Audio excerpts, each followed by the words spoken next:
fillim, dua ta nis me një falënderim të jashtëzakonshëm për vëllezërit e motrat tanë që kanë dalë në për të gjithë rrugët e Shqipërisë për të mbrojtur pronën tonë të përbashkët. Çfarë kujtojnë ta?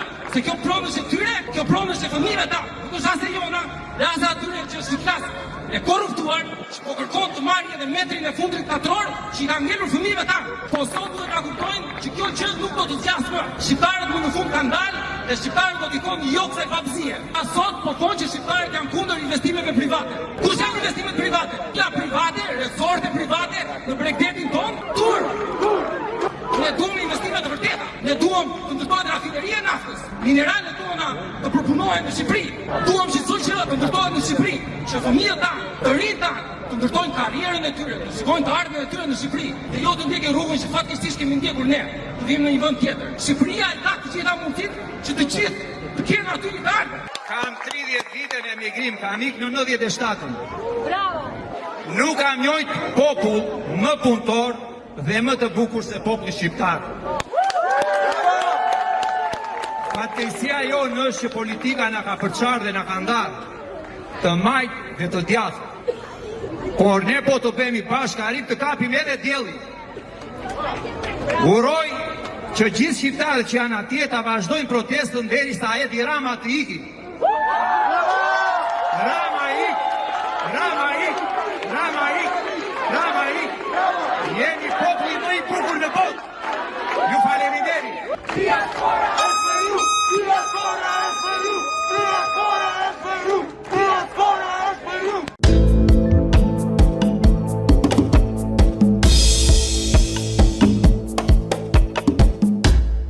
Të nderuar teleshikues, mirë se erdhët në rubrikën tonë Fjala e Lirë.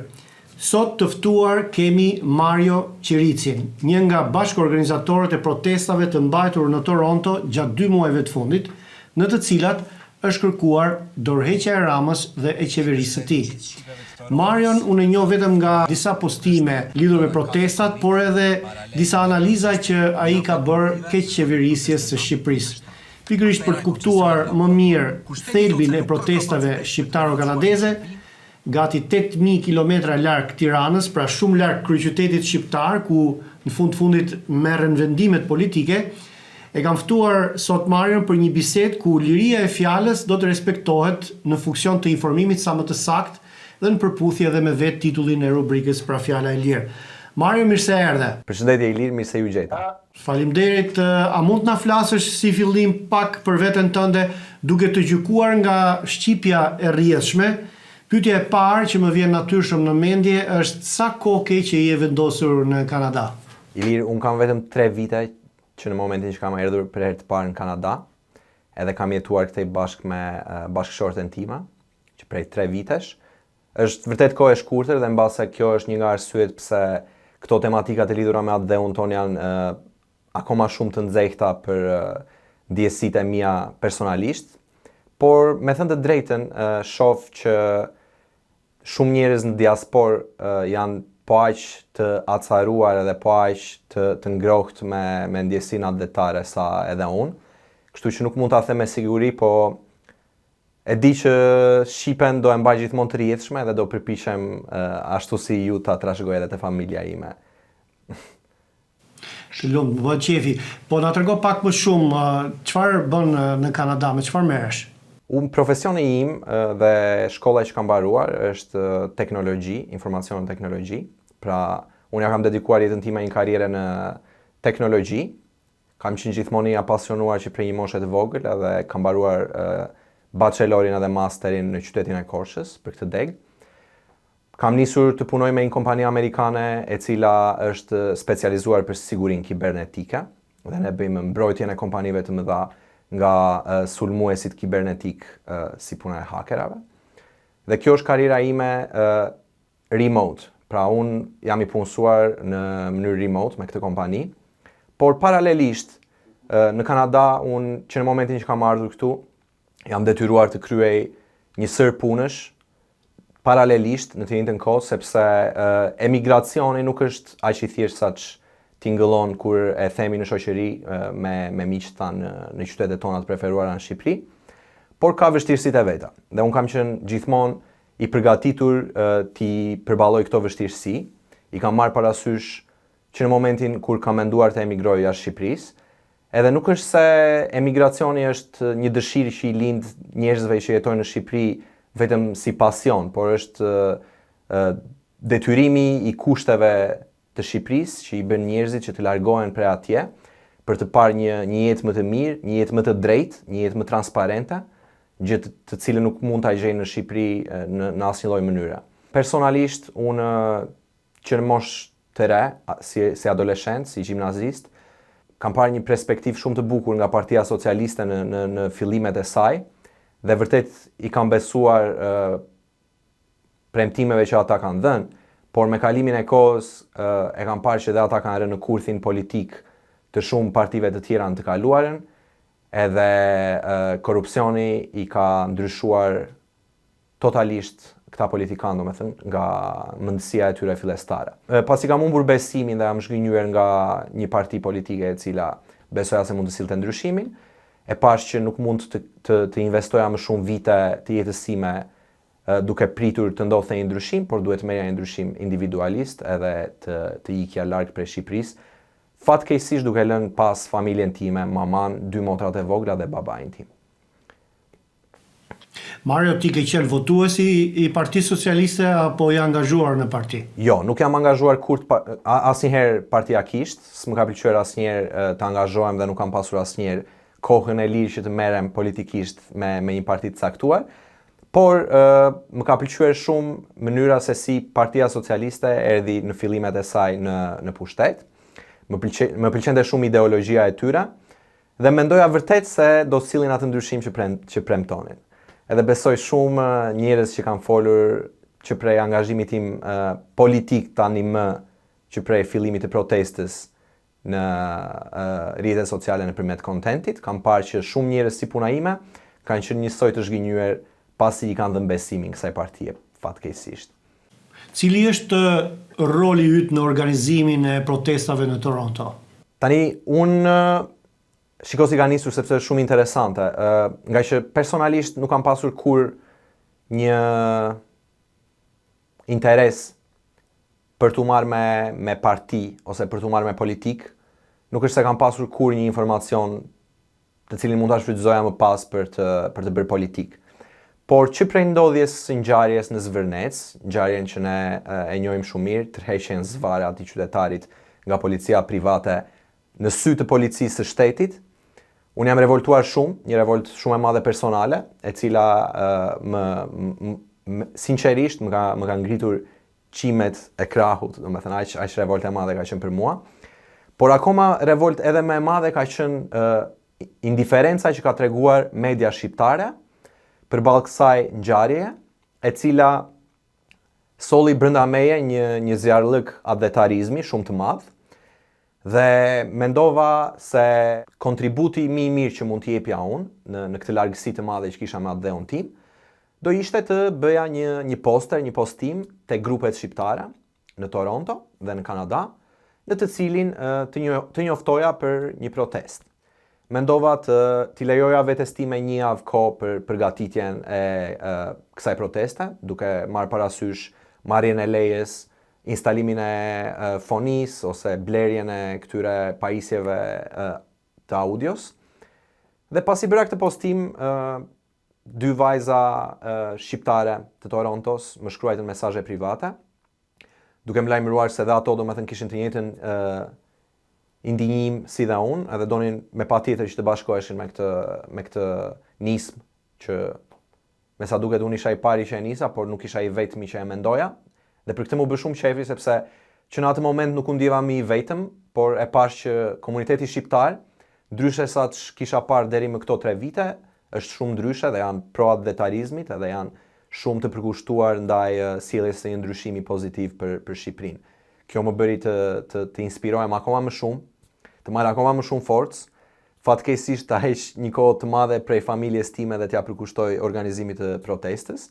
Por megjithatë, kjo është një sakrificë personale, shumë e vogël, pa diskutim, në krahasim me protestuesit e Tiranës, që u detyrova të ndërmerja për të sjellë një zë nga jashtë për Shqipërinë. Dhe kjo e gjitha u ndërmor si një nismë për t'i dhënë zë ngjarjeve që po ndodhin në Shqipëri, sepse siç thash në fillim, media shqiptare nuk po e bënte detyrën e saj siç duhet.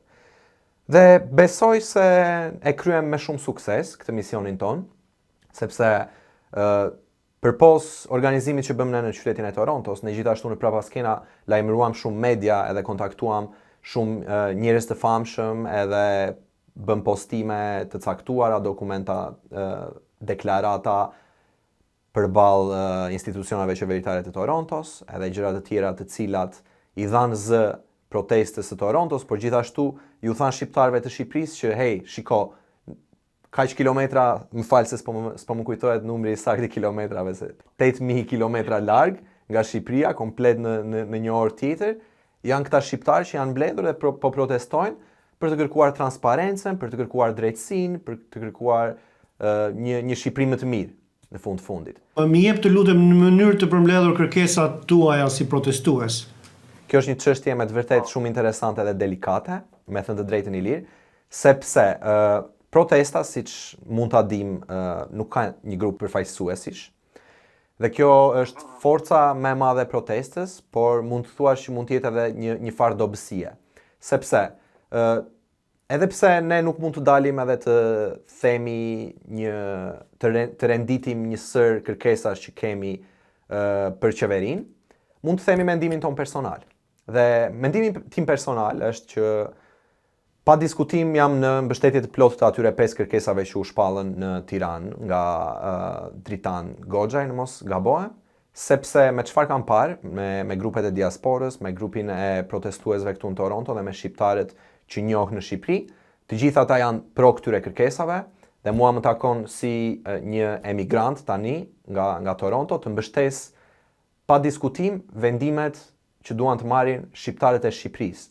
Sepse në fundit e ardhmja e Shqipërisë është për shqiptarët që janë atje. Ne mbase mund të kthehemi nëse ndodh një ndryshim i madh, por mbase edhe jo, kështu që nuk mund të dalim edhe të marrim këto përgjegjësi kaq të mëdha sa për të bërë deklarata në emër të shqiptarëve, por suporti jon i pakushtëzueshëm shkon për ata në çfarë do lloj momenti. Qoftë kjo me mbulim në media, qoftë kjo me mbulim në njerëz që do shkojnë atje për të mbështetur protestën e Tiranës nga diaspora, qoftë kjo me organizime në emër të diasporës, qoftë kjo me analiza dhe publikime të lajmeve të cilat janë harruar, sepse shumë shqiptar nuk e din akoma pse po protestojnë, po ka një mori arsyesh i lirë, po të përmbledhura mund të them me plot gojë që mungesa e transparencës është një nga arsyet pse kjo protestë ka lindur, mungesa e drejtësisë është po ashtu një nga arsyet pse kjo protestë ka lindur, dhe korrupsioni i cili duket qartazi në çdo institucion është po ashtu një nga arsyet pse kjo protestë ka lindur. Ti ndjehesh i rrezikuar si shqiptar se vendi ynë mund të kolonizohet nga izraelit, sikurse ka zëra, ka hamendësime, po ka edhe fakte që po hidhen hapa drejt pranimit kolonëve izraelit nëpërmjet miratimit të një ligji të shitjes së tokës bujqësore për një grup të caktuar etnik të cilin sapo e përmenda. E ndjen ti vetë këtë rrezik? Me thënë të drejtën, nuk kam shumë informacion për këtë temë, por thjesht fakti që tokat në Shqipëri, në një vend kaq të vogël sa Shqipëria, sepse nëse kjo që do ndodhte në Kanada, në një shtet me popullsi kaq të madhe, po me sipërfaqe akoma më të madhe, t'i jepnin këto toka bujqësore dhe këto toka pranë Bregdetit me çmim €1 për investor strategjik, pa diskutim që do isha pro, po për një vend aq të vogël sa Shqipëria, e cila ka shumicën e popullsisë në emigrim dhe t'i japësh këto lehtësime për investor strategjik me çmim €1 për metër katror për njerëz të cilët nuk janë as shqiptar, më duket një çmenduri e vërtetë. Qoftë këta izraelit, qoftë këta çfarë do lloj etniciteti. Shqipëria duhet kishte një program, në qoftë se kishte ndërmend të jepte këtë lloj iniciative për të shitur tokat e saj me €1 për metër katror, duhet me patjetër ta jepte një herë këtë ofertë shqiptarëve të saj, qoftë këta emigrant ose qoftë këta prej një brezi më përpara shqiptar. Jam i sigurt që ka shumë shqiptar që do e merrnin këtë nisëm, sepse ka shumë shqiptar të suksesshëm nëpër botë, edhe të cilët do sillnin jo vetëm një investim jashtëzakonisht më të mirë, por ata e njohin shumë mirë edhe kulturën e shqiptarëve, i njohin shumë mirë edhe traditat e shqiptarëve, njohin edhe gjuhën e shqiptarëve. Dhe kjo do sillte një Shqipëri të ardhmes, e cila do kishte një traditë akoma më të fortë, edhe do njihej për kulturën e saj. Por në këtë mënyrë, duke i dhënë këto toka kaq të bukura me këto peizazhe natyrore fantastike njerëzve të huaj, do jetë një gabim shumë i madh për mendimin tim. Humbasi Madheon, sepse ata që vinë kanë edhe një natyrë ekspansioniste, edhe është e provuar kjo edhe ndaj grupeve të tjera etnike. Shumë e vërtetë. Palestina është një shembull i tillë. Un kam edhe një pyetje tjetër lidhur me skeptikët dhe kundërshtarët, po dhe ata që mund t'ju kenë sulmuar gjatë këtyre 2 muajve që jeni marrë me organizimin e protestave në Toronto. Keni patur domethënë kundërshtar? Pyetje e shkëlqyer me qira fjala. Kjo është me të vërtetë, edhe pse është një intervistë, është një kohë shumë e bukur që po kaloj, sepse po shkoj rreth këtyre fakteve të cilat ti po mi sjell me pyetjet e tua dhe të falenderoj shumë paraprakisht. Po pjesa e kundërshtarëve do të thoja që ka pasur një zhvillim përgjatë një cikli kohor. Në fillimet e protestës në Toronto, ose në fillimet e aktivizimit tim politik në qytetin e Torontos për Shqipërinë, ka pasur një mbështetje shumë të madhe. Dhe e shifje këtë të shpërndar në të gjitha grup moshat e emigrantëve shqiptar në Toronto. Por me kalimin e kohës, marketingu i propagandës së qeverisë aktuale në Shqipëri, të Partisë Socialiste, për ta duket se ka funksionuar me një grup mosh të caktuar ose me njerëzit që nuk marrin informacionin e duhur me metodat e duhura të marrjes së informacionit, por përkundrazi shikojnë mediat si burimin e vetëm të marrjes së informacionit. Kjo propagandë e tyre ka funksionuar për këtë grup mosh të pa informuar dhe shihet qartë sepse akuzat të cilat në fillim hidhte Partia Socialiste, si për shembull të qenit e protestuesve iranian ose grek ose gjëra të tilla të mbështetur nga Irani ose nga Greqia, po. Unë që jam prezent në proteste dhe i shoh për një kohë shumë të gjatë të ditës time në çdo rrjet social, e di që janë të çmenduri për t'i thënë nga goja dhe akoma më të çmenduri për t'i besuar duke i thënë dikush tjetër.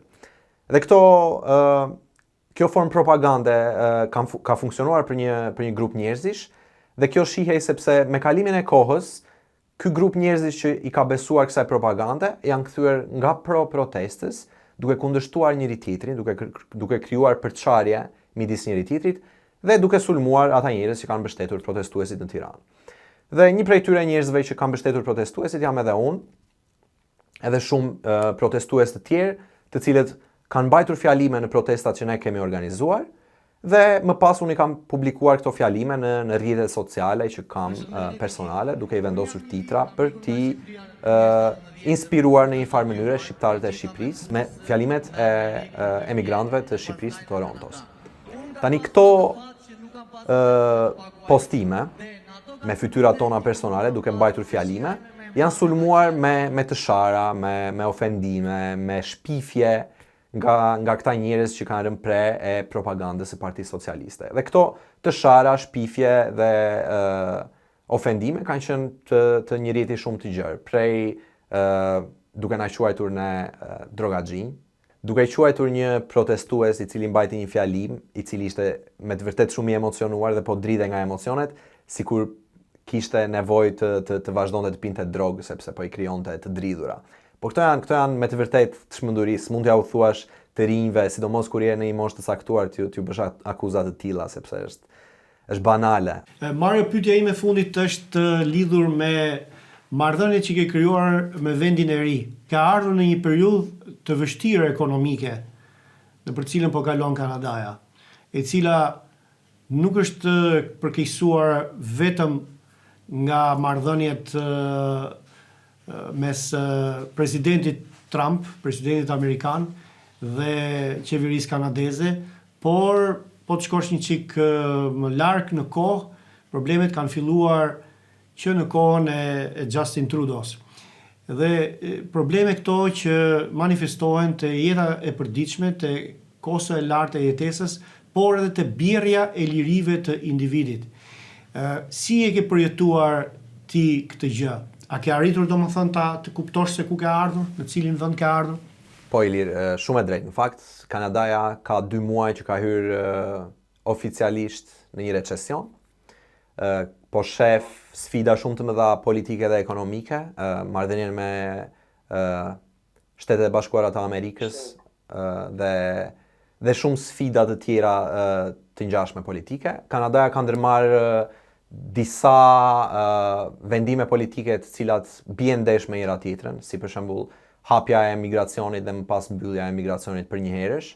Kjo duket qartazi në çmimet e shtëpive të pronave të paluajtshme, të cilat po bien në një nivel të barabartë me vitin 2016. Por mendoj që edhe pse ky shtet, Kanadaja, po përballet me sfida kaq të mëdha dhe me rënje ekonomike kaq të madhe, unë personalisht kam qenë gjithmonë djalë që ka punuar çfarë lloj pune dhe nuk i kam bërë asnjëherë bisht një sfide, kështu që me thënë të drejtën nuk e kam ndier këtë ndryshim, sepse nuk kam qenë pjesë e Kanadas kur ka qenë në momentet më të mira të saj.